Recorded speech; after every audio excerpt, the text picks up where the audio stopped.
இதோட வெக்கங்கேடு கழிப்பறை இத சென்னையில பராமரிப்பதற்கு ஊழல். ஏங்க கேவலம் இல்ல? கழிப்பறையை பராமரிப்பதற்கு அதுல ஊழல் செய்த ஒரே அரசாங்கம் திமுக அரசாங்கம். இன்றைய தினம் ஸ்டாலின் எப்பொழுது பார்த்தாலும் பேசுகிறார், இந்தியாவிலேயே முதன்மையான அரசாங்கம் திமுக அரசாங்கம். எதுல முதன்மையான அரசாங்கம்? கடன் வாங்குவதிலே முதன்மையான அரசாங்கம், ஊழல் செய்வதிலே முதன்மையான அரசாங்கம். உண்மைதானே? உண்மைதானே பேசுறோம். ஊழல் செய்கிறாங்கல்ல,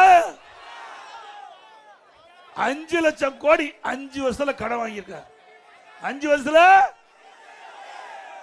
இதுதான் திமுக ஆட்சியுடைய சாதனை.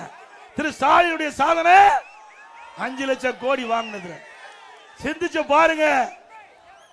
கிட்டத்தட்ட 73 ஆண்டு காலம் பல அரசாங்கம் தமிழகத்திலே ஆண்டு இருக்குது. 73 ஆண்டு காலம் பல கட்சி தமிழகத்திலே ஆட்சி புரிந்திருக்குது. அந்த 73 ஆண்டு காலத்தில் 2021 வரை தமிழ்நாட்டுடைய கடன் 4,85,000 கோடி.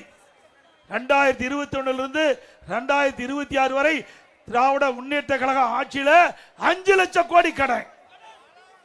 இந்தியாவிலேயே கடன் வாங்குவதில் முதலிடம் தமிழ்நாடு. வெக்கக்கேடு இல்ல?